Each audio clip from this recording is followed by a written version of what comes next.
Good evening, everyone. Hi, 大家好. My name is Lydia, and I'm going to give the presentation today for RSM. Because of the time limit, I've tried to do my best to shorten it, so I might not cover as many things as I normally do. So feel free to forward questions to Dual, or I know some people have left the one-on-one consultations, and so I will be planning those. I will email you either today or tomorrow with the time slots, and then we can organize those as well. So feel free to send me the questions through there as well. Chinese or English, both are fine, but I will be doing my presentation in English. All right, I'm going to start. Hopefully everyone can see the PowerPoint. So these are the things that I'm going to cover today. A little bit about why I'm introducing RSM, and then the courses that we have, the admission requirements, the process, a little bit about after RSM, your career, the city, and then really very quickly a little bit about campus and things like that. So a little bit about me. I grew up in Holland. I moved there when I was 9 years old, and so I know a lot about the country as well and the culture, and so I'm happy to talk about those if anyone has questions about that. I did my bachelor degree at RSM, so IBA, and then I continued on to do my master's in marketing. After that, I moved to London for a year, and then about 3 years ago, I moved to Taiwan, and that's where I am now. So I like to give a little background as to why I chose RSM and why I chose to stay at RSM after my bachelor's as well. First of all, out of all the schools that I looked at, I thought RSM was one of the most international.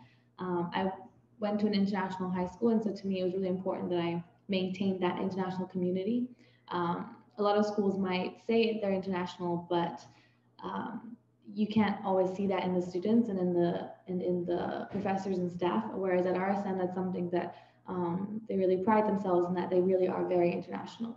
And not only are the people international, but also the content, which is something that was really important for me because I knew I didn't want to stay in Holland. And so the cases that we would look at, the companies that we talk to, all the content that you're learning is applicable for international companies and not just Holland or Europe. So for me, that was something that was very important and that I believe that RSM does really well. Secondly is reputation. Of course, we always want to look at the rankings when we're looking at business schools, and to me, RSM does really well with those.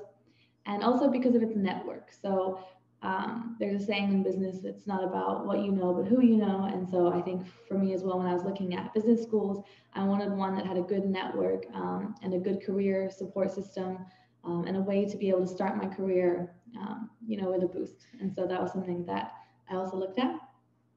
And finally, I think that something that's also very important for Taiwanese students especially is that RSM is very practical. And so you're not spending all day just reading theories in a book. Of course, you still have to do some theory, but there's also a lot of practical work. And so you're applying all the knowledge that you learn. And this is relevant for bachelor and master's, both, in that you get taught something and then very soon after you have to apply it, whether it's doing an assignment or creating something or presentation, working with companies. There's many different ways that we apply the knowledge that we're learning. And so when you graduate, you already can have a portfolio of work to show what you can do and your skills. So that was something that I really enjoyed and I really liked, and I felt gave me a really good strength in starting my career. I'm not sure how many people are interested in the bachelor's, but I'll very, very briefly introduce our bachelor program. We only have the one English one at RSM, and that's IBA. It's a 3-year program, and unlike some other programs, the courses that we offer are mainly fixed, and so you end up doing a little bit of everything. You have to do a bit of strategy, a bit of finance, a bit of marketing, a little bit of everything. And so when you finish the 3 years, you have a well-rounded knowledge about business. After that, if you really want to, then you can go on to do a master's where you can really focus on one area of business and build expertise in that. But the bachelor course is more to give you a well-rounded knowledge. The 3rd year, however, there is one chance where you can choose, and that's you can choose to do an internship or an exchange, or you can do a minor. So most students do choose to do an exchange or an internship because it's a really good chance to either gain experience or go abroad, or choose courses that really follow where your interests lie. And so that's a really useful time and a really good way to kind of get an idea of what you want to do after you graduate. Again, it's a very international program, and with over 60 nationalities, and they always have at least half the students are international. So you'll definitely be working with a lot of different cultured people, and it's really, really interesting. For the master's programs, there are these 14 specialized programs that are suitable if you have a background in business. If you don't have a background in business, then we recommend you apply for the Master in Management course. So that course is specifically designed for students without a business background. So that's something that you should definitely look into when you're choosing your program. On the website as well, there's also plenty of content about the exact curriculums, the courses you can take. And at the end of this slideshow, I'll also tell you about a resource where you can talk to current students to find out more about the content as well. If you are interested in a more prestigious program, you're also welcome to look at SEMS. I won't be covering that one as much in this presentation because it's a bit of a unique course. It involves a lot more, so it's a more selective application process, and you need to have 3 languages. And so it's a bit more of a complicated process. So I recommend you having a look at the website first before you decide to do SEMS. It also has an earlier deadline as well, which is something to keep an eye on, which is in January. But I will mainly be talking about the other programs. So I mentioned earlier that one of the reasons that I thought I chose RSM was because of their career center. One of the things is that I felt they had a really good, resource. And so not only do they offer help and support? So for example, when you're building your CV or your LinkedIn profile, or you need help with an application, then you can always go to them. They have drop-in hours. They also do workshops and presentations. And so there's lots of chances for you to go and work on your career basically, and how to apply to jobs and things like that. And so it's really useful, especially in the beginning when you're first looking for your job, to know that you have that support. There's also an online job board which has jobs posted that are specifically for RSM students. So I'm not saying that they're only for RSM students, but these companies have told RSM that we like your students, and so we have these opportunities for you. And so it's a really good place to start when you're looking for jobs, because you know that these companies already recognize RSM as a really good school, and they really like RSM students. And so it's a great place to start. Finally, and I think most importantly, is that there's a lot of connections with companies around. And so we have the 2 really big career fairs at Erasmus, I should say. And they have lots of events, they have workshops, they have one-on-one chances to talk to recruiters. There's all kinds of different opportunities for you to talk to companies and recruiters. And I get asked a lot, especially by Taiwanese students, is it easy to find a job after you graduate? And so one of the things I always say to students is that it really depends on how much initiative you take. And so there's all these resources with these fairs and case studies and recruiters coming on campus. And so you really have to take advantage of those opportunities and give them your CV, talk to them, ask them about the chances, what kind of opportunities they have for international students. So the more research you do and the more initiative you take, the more likely it is for you to find a job. And so I think that's a really important thing, is that RSM has a lot of resources, but you do need to get out there and take advantage of those resources and those opportunities. And so, yeah, the Career Center is a great place to start. Very briefly, I'm not going to go through this because we don't have much time today, but here are some of the top employers, and I have some examples of classmates of mine who graduated 5 years ago and where they are now. They didn't all start straight away at Facebook or Deloitte or Booking, but a lot of them started with other jobs and then they gained experience and then moved on.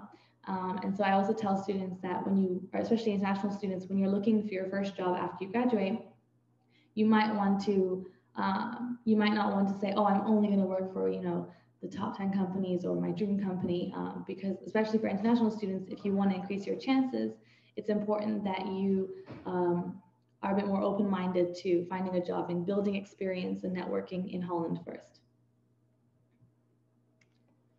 So the question that I get asked the most probably is about admission requirements. So I'll cover those now.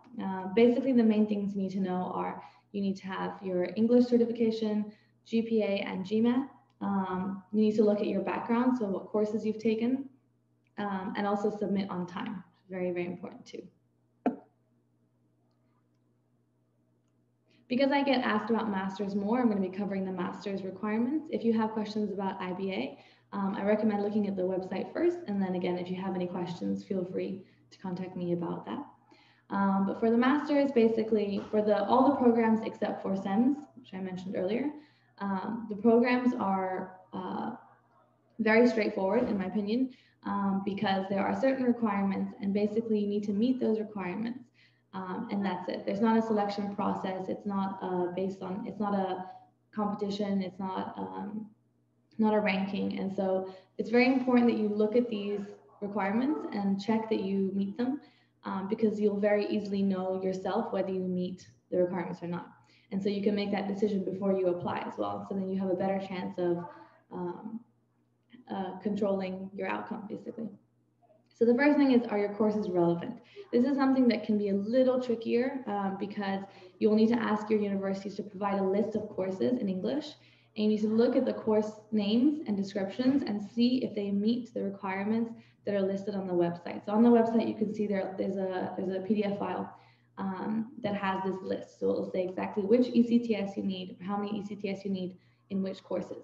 And so the best thing you can do is go through your list and circle the ones that highlight the ones that match and add them up and see if you think you meet the requirements. A lot of students will tell me that they're not sure, or they think they are, but they think they might be off by a little bit.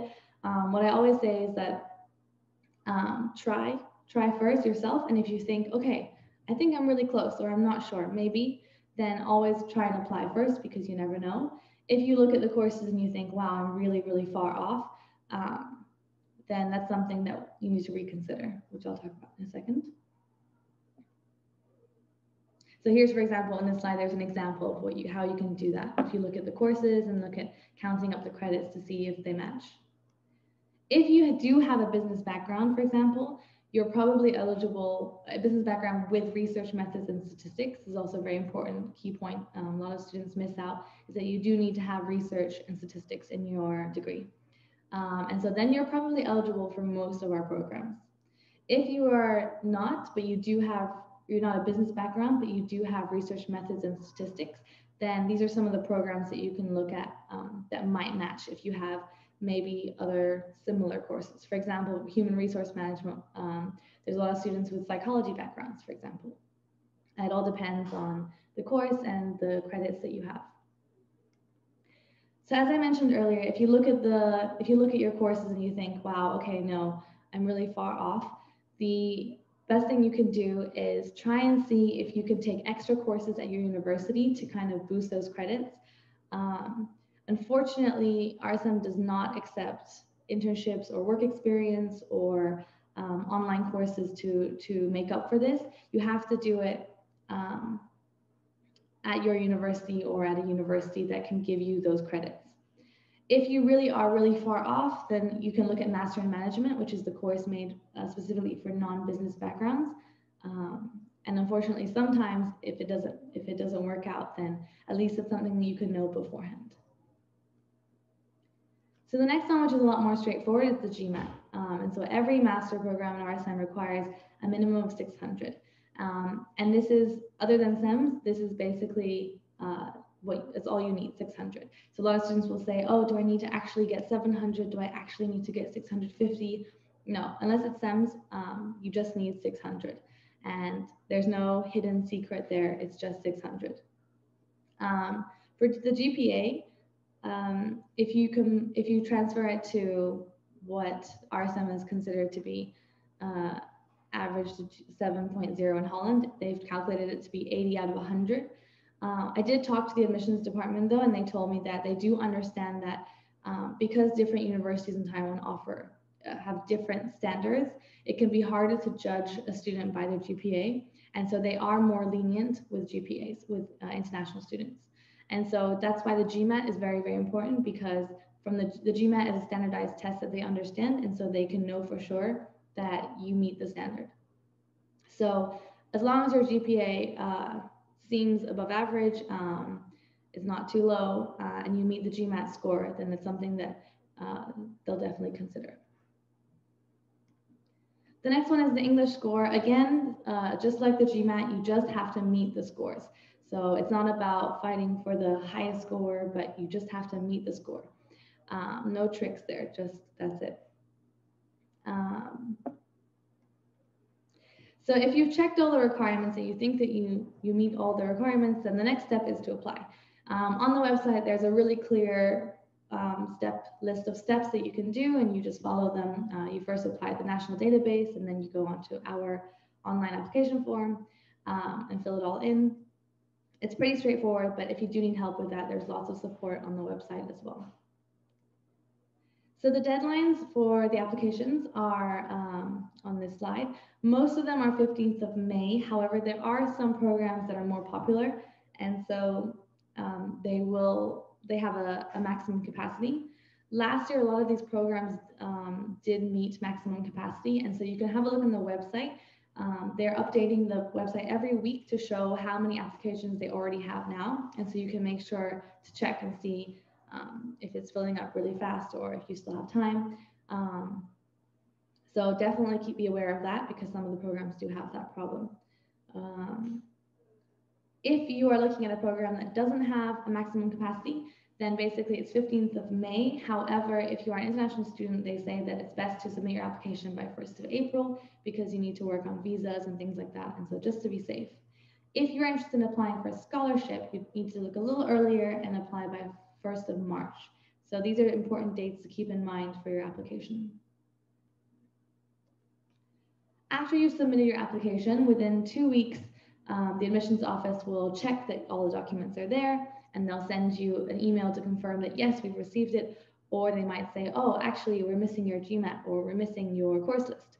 And so that way you can check that everything's there. After that, within 4 to 6 weeks, they will evaluate your eligibility. So it's a rolling admission, which means as soon as they're not going to compare you to other students.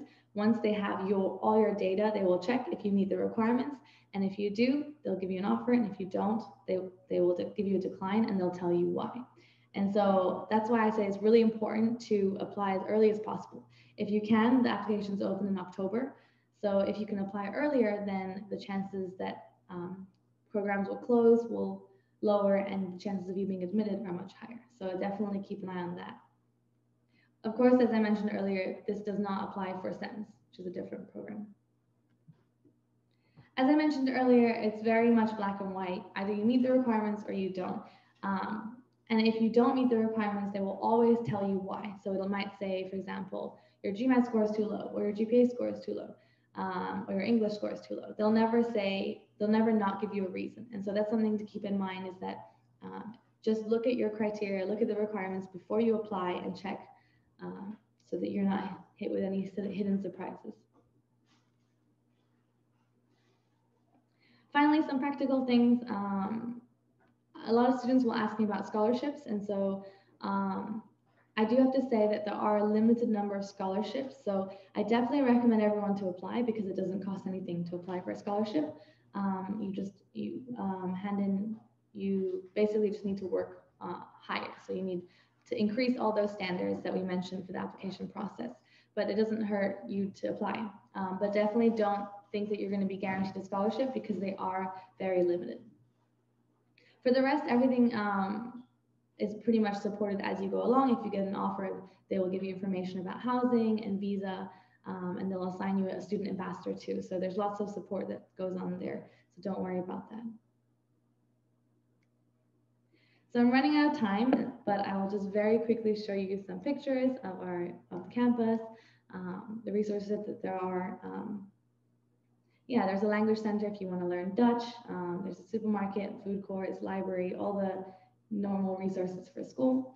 I'm sure you can also look at the website. We have videos as well. You can have a look. Also, Rotterdam, finally, a little introduction of Rotterdam. I personally really like the city, because in all the places in Holland, to me, it's the most city-like place. it's really a busy city, and there's companies, lots of companies around. And so there's so many resources around and so many places. We had so many different company visits and things because they were just in the city. It's also very, in general, Holland is very English speaking, but Rotterdam especially because it's so international. And of course, because of the port that's in Rotterdam, for example, there's lots of logistic companies, which is one of the reasons why supply chain is one of the biggest, most popular programs. And so it makes it a very business center and a hub for companies. So it's a great place to start your business career. So I'm sorry I had to cut it so short. I normally have a lot more information to share. We do have our monthly presentations as well, which you can ask Dual about, which I host in Taipei. So you're definitely welcome to come to those. There's one every month. And so you can come and hear the full presentation and ask questions. You can also have a look at the website. There's plenty of information on there. And also one thing that I always recommend to students is the Talk to a Current Student link, because here are links to current students who are actually in Rotterdam right now studying those programs. And so this is for bachelor and masters. You can go to that website and you can choose which master or which nationality even, and find the student that's currently there and talk to them. And so you can get an idea of more content. You can ask them about content or about the campus or student life and things like that to get real-time information. And so I think it's a really good resource that I recommend everyone use. So yeah, I think that's my presentation. Yeah, so thank you so much for joining me online today. It's a very interesting experience talking to the camera. But yeah, hopefully I managed to answer some of your questions through my presentation. And if you have any more, like I said, feel free to contact Dual. Or for the one-on-one consultations, I will be contacting you today or tomorrow. So give me some patience with that. And like I said, yeah, 中文、英文都可以. All right, thank you.